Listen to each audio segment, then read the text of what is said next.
Tada!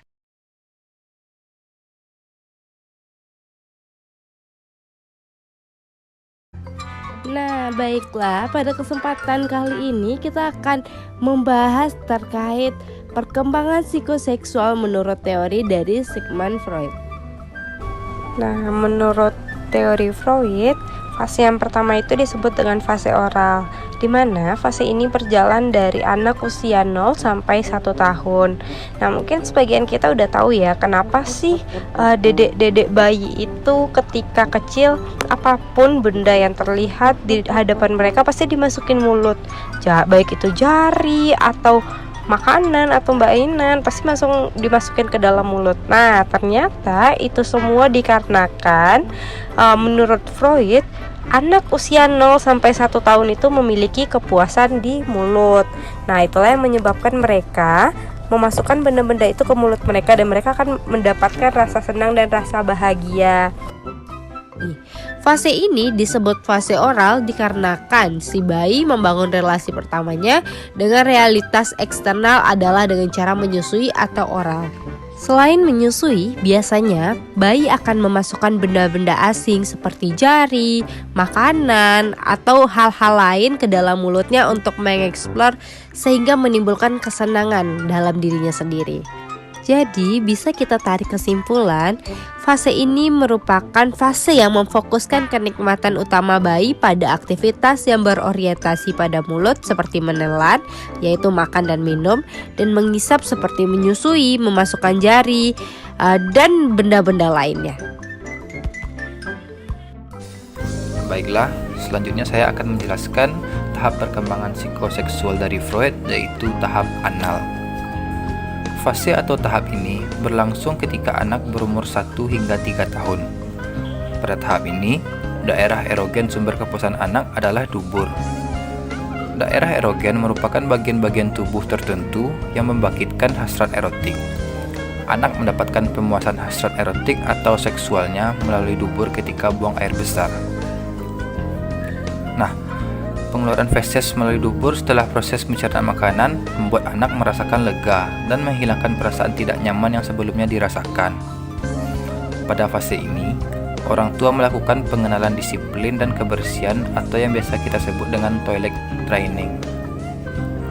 Anak akan diajarkan bagaimana melakukan buang air besar dan tempat yang benar untuk buang air besar. Menurut Hall dan Lindsay, bagaimana cara khusus pembiasaan kebersihan yang dilakukan ibu mempunyai pengaruh yang sangat luas terhadap pembentukan sifat-sifat dan nilai-nilai khusus. Apabila ibu mengajarkan dengan cara keras dan terkesan intimidasi, anak bisa saja akan menahan fesesnya atau mengeluarkannya di saat waktu yang tidak tepat.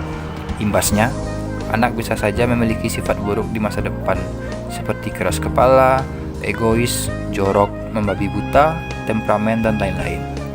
Sebaliknya, jika ibu melakukan toilet training dengan lembut dan memberikan arah-arahan dengan baik serta memberikan apresiasi atas apa yang anak lakukan, anak akan berpikiran dan bereaksi baik. Ini merupakan sumber dari perkembangan kreativitas dan produktivitas anak di masa depan. Tahap anal merupakan cikal bakal dari pembentukan sifat-sifat kepribadian anak di masa depan. Oke, selanjutnya fase palik. Fase ini rentangan usianya dari 3 sampai 5 tahun.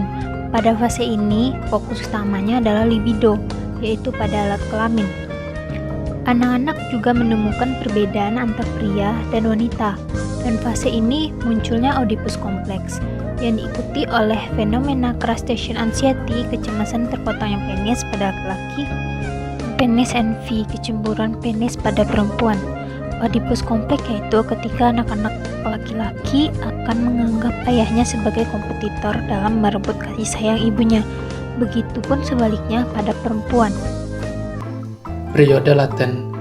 Freud meyakini bahwa tahun keempat dan kelima sampai masa puber, baik anak laki-laki maupun perempuan lazimnya, tetapi tidak selalu, melalui periode perkembangan psikoseksual yang non-aktif.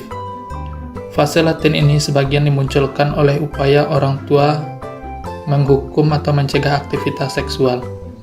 Apabila orang tua berhasil menekan aktivitas ini, maka anak akan meresepsi dorongan seksual mereka dengan mengarahkan energi psikisnya ke arah sekolah, teman, hobi, serta aktivitas non-seksual lainnya. Akan tetapi, fase laten ini biasanya juga berakar pada peninggalan filogenetis kita. Berlanjutnya masa laten ini diperkuat oleh subversi terus-menerus oleh orang tua juga guru dan oleh perasaan-perasaan internal seperti rasa malu, rasa bersalah, dan moralitas dorongan seksual. Tentu saja ada di masa laten ini. Hanya saja hambatan dalam mencapai tujuan-tujuan dari dorongan tersebut. Sekarang, libido yang tersublimasi muncul dalam bentuk pencapaian sosial dan kultural. Selama periode ini, anak-anak membentuk grup atau geng, hal yang tak mungkin terjadi di masa infantil ketika dorongan seksual sepenuhnya bersifat autoritaris. Periode genital.